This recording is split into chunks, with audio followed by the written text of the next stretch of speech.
Olá pessoal, sejam todos bem-vindos ao nosso canal Reflexão em Ação. Eu sou a Sônia. E eu sou o Adilson. Então vamos dar início em nome do Pai, do Filho, do Espírito Santo. Amém. Amém. Vinde, Espírito Santo, enchei os corações dos vossos fiéis e acendei neles o fogo do vosso amor. Enviai o vosso Espírito e tudo será criado, e renovareis a face da terra. Oremos. Ó Deus, que instruíste os corações dos vossos fiéis com a luz do Espírito Santo, fazei que apreciemos retamente todas as coisas, segundo o mesmo Espírito, e gozemos sempre de sua consolação. Por Cristo, Senhor nosso. Amém. O Evangelho de hoje é tirado do livro de São Lucas, capítulo 9, versículos 11b a 17. Proclamação do Evangelho de Nosso Senhor Jesus Cristo, segundo São Lucas. Glória a vós, Senhor. Naquele tempo, Jesus acolheu as multidões, falava-lhes sobre o reino de Deus e curava todos os que precisavam. A tarde vinha chegando. Os 12 apóstolos aproximaram-se de Jesus e disseram: Despede a multidão, para que possa ir aos povoados e campos vizinhos procurar hospedagem e comida, pois estamos num lugar deserto. Mas Jesus disse: Dai-lhes vós mesmos de comer. Eles responderam: Só temos 5 pães e 2 peixes, a não ser que fôssemos comprar comida para toda essa gente. Estavam ali mais ou menos 5.000 homens. Mas Jesus disse aos discípulos: Mandai o povo sentar-se em grupos de 50. Os discípulos assim fizeram, e todos se sentaram. Então Jesus tomou os 5 pães e os 2 peixes, elevou os olhos para o céu, abençoou-os, partiu-os e os deu aos discípulos, para distribuí-los à multidão. Todos comeram e ficaram satisfeitos, e ainda foram recolhidos 12 cestos dos pedaços que sobraram. Palavra da salvação.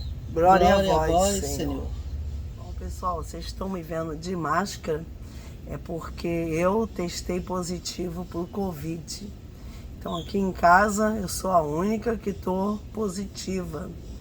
E aí a gente, para fazer o vídeo, eu estou protegendo o Adilson para não pegar de mim. Então esse evangelho me chamou muita atenção, foi isso. Que vinha chegando à tarde, né? Aproximaram-se de Jesus, né? Os 12 apóstolos aproximaram de Jesus e disseram: Despede a multidão para que possa ir aos povoados e campos vizinhos procurar hospedagem, pois estamos num lugar deserto. Me chamou a atenção que parece que eles combinaram entre si, né? Foram os 12 juntos falar com Jesus, né? Para pedir isso. Mas Jesus disse-lhes, né? No versículo 13: Dai-lhe vós mesmos de comer.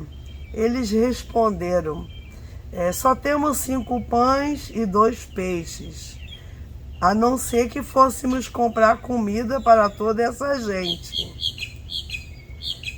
Mas estavam ali mais ou menos 5.000 homens. Mas Jesus disse aos discípulos: Mandai o povo sentar-se em grupo de 50. E a gente sabe que eles contavam os homens, né? 5.000 homens, fora as mulheres e crianças, né? Então era realmente uma grande multidão para aquela época, né? E Jesus mandou que eles sentassem em grupo de 50. E os discípulos fizeram. E todos se sentaram. Então Jesus tomou os 5 pães e 2 peixes, elevou os olhos para o céu, abençoou-os, partiu-os e deu aos discípulos para retribuí-los à multidão. Todos comeram, ficaram satisfeitos e foram recolhidos 12 cestos dos pedaços que sobraram. É interessante, né, como que os números na Bíblia tem sempre um significado forte, né? Tem um sentido, né? Uhum. Sobraram 12 cestos, né? O 12 tem tudo a ver, né? 12 apóstolos, 12 tribos de Israel, né? Deus gosta muito desse número 12. É um número bem significativo, né? Uhum. Quer dizer, o primeiro povo de Deus foi formado com 12 tribos. E o segundo povo de Deus, quer dizer, a nova geração depois de Jesus, começou, né, com os 12 apóstolos, né? Uhum. Foi quando que nasce a igreja, né? O Exatamente. Senhor com 12 apóstolos. E sobram 12 cestos, né? É bem interessante. Mas soube de outros lugares, né? De algumas ordens religiosas que o Senhor multiplicava a comida para eles, né? Uhum. Então, a gente vê que muitas vezes, quando nós lemos que aconteceu isso lá no tempo de Jesus, a gente esquece que a história se repete, né? Uhum, exatamente. E que continua acontecendo, né? O Senhor ainda pode multiplicar o nosso pão se a gente acredita nele, né? E sempre quando a ocasião chama para isso, né? Quando Deus vê que há necessidade dele intervir, ele realmente intervém. É mesmo. Lembra daquela passagem, né? Do profeta Elias, né? Que foi e multiplicou o pão da viúva, né? Exatamente. Que ela só tinha um pouquinho de farinha, fazer um pão que ela falou assim, eu vou fazer para mim e o meu filho comer, depois nós vamos morrer porque não vamos ter mais alimento. Mas o profeta Elias multiplicou e nunca mais faltou, né? Então, a gente vê assim, que o Senhor faz muitos milagres na nossa vida. Na semana seguinte, vai haver uma outra passagem no Evangelho em que eles vão voltar procurando Jesus e Jesus vai dizer para eles, vocês estão me procurando não porque querem ouvir as minhas palavras, mas sim porque comeram o pão que eu dei. Muita gente vai voltar por causa do pão. Uhum. Mas Deus é muito grande, realmente nada é impossível para Deus. Se a gente acredita de fato que Ele tem poder para qualquer coisa, a gente perfeitamente sabe que Ele pode multiplicar o nosso pão. E eu aprendi que a gente tem que ter uma fé pequena em um Deus grande, que na verdade é isso que Ele ensina no Evangelho. Se a gente tiver a fé do tamanho de um grão de uma semente de mostarda, que é uma semente pequenininha. Então, quer dizer, o que a gente pedir, né, a gente tem que acreditar que o Senhor pode. Tudo Ele pode. Basta uma fé pequena num Deus grande, não uma fé grande num Deus pequeno. Né? E às vezes a gente pensa, né, que está tendo uma fé esclarecida, que está fazendo as coisas certas. Eu acredito que muitas vezes nós não sabemos o que pedir, por isso que nós não recebemos. Então, olha, hoje em dia falta pão em muitos lugares, em muitos lares, né? Então, a gente, se acreditasse no milagre do pão, pedisse o Senhor para multiplicar, eu acredito que Ele poderia estar fazendo muitos milagres, né? Ele poderia estar partindo, multiplicando pães em muitas famílias que não têm às vezes o necessário, né?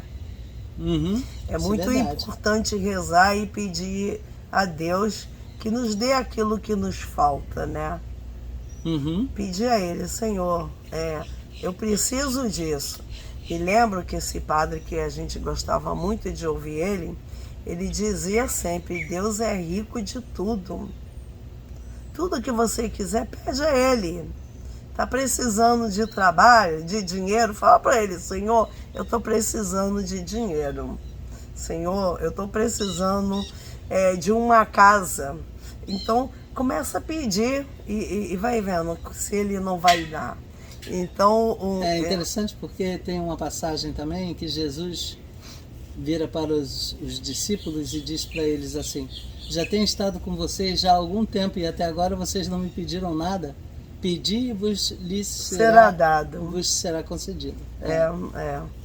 Quem bate a porta se abre, né? Exatamente. Quem procura acha.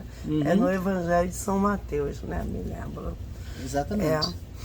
Pois é a gente confiar e pedir a Deus. É claro que a gente não pode ficar parado, pedir, como se diz, pensar que tudo vai cair do céu, vem de mão beijada.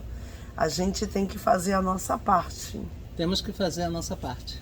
Mas quando a gente pede, tem muitas histórias, né, que a gente conhece, principalmente de religiosos, os franciscanos mesmo, na Vila de São Francisco.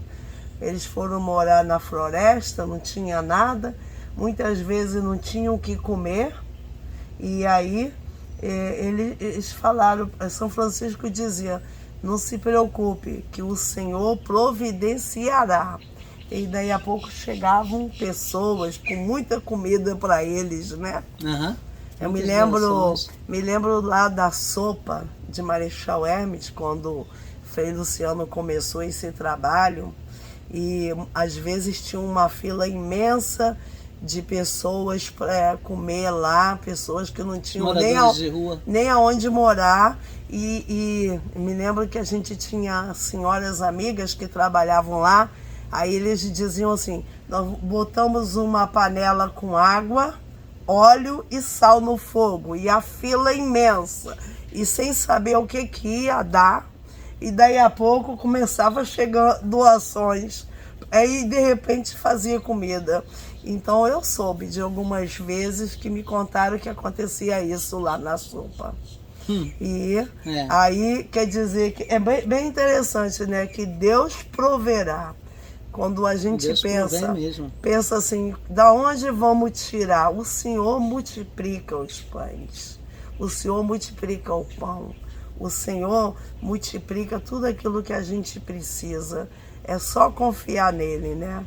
Ele veio nos salvar totalmente, não somente a alma, mas também o corpo. Ele cuida da gente de fato.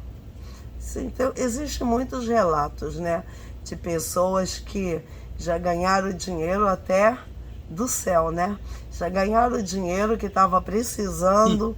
Então, é muito interessante mesmo. Muitos milagres. Muitos milagres. E a gente tem tudo isso nas nossas mãos e a gente dispensa porque não pede, porque não sabe pedir, né? Não sabe confiar, né?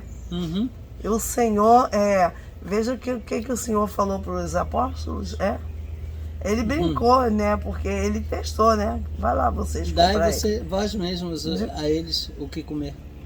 E os apóstolos... E é engraçado que os apóstolos responderam, bom, a não ser que a gente vá comprar comida para essa gente toda. Será que eles tinham bastante dinheiro para comprar comida para tanta gente assim? Pois é. Então, vai dar vocês mesmo. É porque o Senhor já sabia o que ele ia fazer, né? Ele acaba que os apóstolos deram, porque ele multiplicou o pão e eles distribuíram. Aposto que Jesus falou isso de uma maneira bem humorística, né? Porque ele sabia que os apóstolos não iam ter condições de conseguir tanta comida para tanta gente. Parece que Jesus era um pouco brincalhão, ele né? Era um pouco brincalhão, creio. O humor dele. Ele devia falar assim, eu vou falar isso para eles, vamos ver o que eles vão fazer. Às vezes o Senhor faz isso com a gente. Às vezes ele nos deixa numa situação meio difícil para ver qual vai ser a nossa reação. Então como a gente fala, o Senhor prova a nossa fé, né? Ele testa a nossa fé.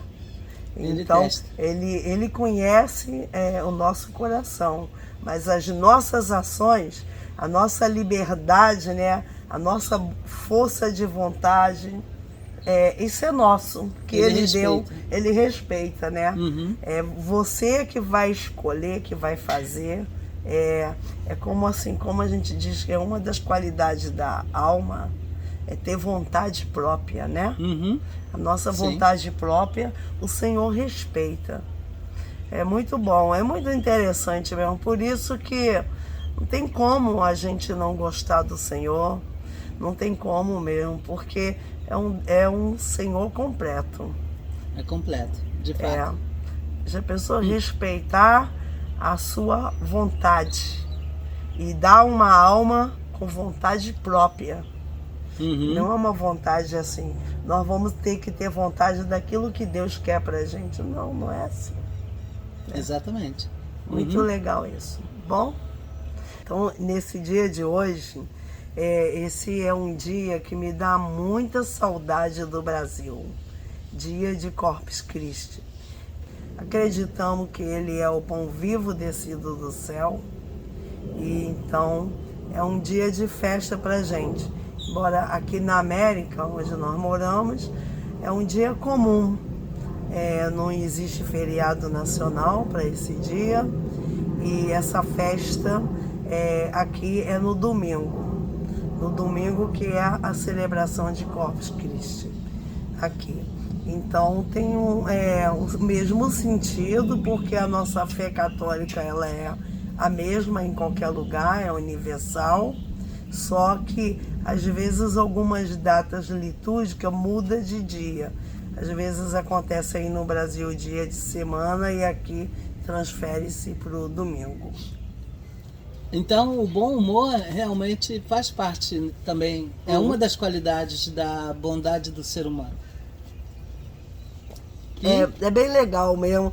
Bom, é melhor você estar perto de alguém bem-humorado do que mal-humorado, né? Certamente. Se você é um mal-humorado, ninguém quer ficar perto de você. Convenhamos, a vida já é amarga demais pra gente ainda ter que conviver com uma pessoa mal-humorada, né? Realmente. Então, mas é porque o Senhor não quer ninguém encolorizado, né? Ninguém que seja explosivo, brigão. O Senhor não quer fechada. Isso. Não, Ele fala que a gente não pode, né? Não pode. Ser assim. E ser bem-humorado. O rosto é a janela da alma.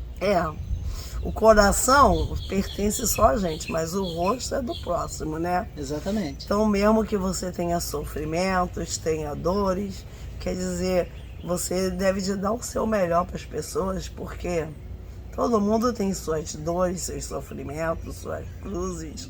Então, a gente não pode descarregar as nossas frustrações em ninguém, né? Exatamente. Mas Jesus é bem-humorado. E me pareceu até brincalhão. E essa é a primeira vez que eu percebo isso, né? Que eu percebi isso na minha reflexão. Um Jesus brincalhão. Vai lá. Ô Senhor, foram os 12 juntos. Eles, o que nós vamos fazer? Tá ficando de noite. Como vai dar comida para essas pessoas? E você lembra que a gente vem lendo reflexões que o Senhor sempre se preocupava com as pessoas. Sempre. Ele sempre preocupava com o bem-estar, que essa gente tem fome, né? Essa gente tem fome. Ele olhava às vezes para o povo e falava assim, tenho pena desse povo. Parece um rebanho sem pastor. Ele tinha pena, mas dessa vez assim, acho que os apóstolos conversaram, vamos lá falar para Jesus. Fizeram um grupinho, se uniram e foram lá falar. E o Senhor, como já sabia de tudo, né? Exatamente. Falou, vocês mesmo desde comer, então vamos lá comprar comida. E aonde? Como? Vamos dispensar. O que tiramos então desse evangelho de hoje? Eu gostei muito de pensar, pela primeira vez, lendo esse evangelho hoje, que não é a primeira vez que eu li, de ver esse lado de Jesus. É um lado meio esportista, brincalhão, né? Humorístico. Gostei. Gostei assim, porque você vê que Deus não é um Deus distante da gente. Ele é um Deus próximo e que age assim de uma maneira tão íntima com a gente, né? Porque você não brinca com quem você não conhece, né? Quando você é íntimo de alguém é que você tem essa liberdade, né? Exatamente. De brincar, porque você já sabe até onde você pode brincar com aquela pessoa, né? Exatamente. Mas vamos precisar parar por aqui. Então pedimos ao Senhor que nos dê mesmo essa alegria, nos dê um espírito também como o dele, um espírito assim de brincalhão, que parece que o Senhor assim brincou com os apóstolos, dá a vocês. Porque ele sabia, eles iam falar assim, ué, mas como eu vou dar? Aonde eu vou? Eles nem estavam no lugar de comércio, né? Estavam longe. Sim, estavam num lugar deserto. Então isso é legal, né? É bom saber que Deus, assim, a gente tem a impressão que é um Deus sério, como o Deus do Antigo Testamento, vingativo, a imagem que eles davam de Deus. Exatamente. E quando acaba, Deus nunca foi vingativo, sério. É um Deus totalmente misericordioso. Totalmente o contrário do que eles pensavam, né? Que Deus era. É mesmo. Como não se apaixonar por esse Deus, né? Porque se a gente sabe que Deus é bom, certamente que tudo que vir dele vai ser coisa boa. É verdade. Né? Já chegamos no final, né? Apesar de que a conversa nunca termina, então, né? A gente vai ficando por aqui. A paz de Cristo para todos nós, para o mundo inteiro. Que o Senhor continue, né, abençoando essa humanidade e que todos tenhamos chance, oportunidade de viver uma vida na presença do Senhor e que a conversão seja realmente algo diário na nossa vida. Amém. Amém. Então terminamos, em nome do Pai, do Filho e do Espírito Santo. Amém. Até amanhã, se Deus quiser. Tchau.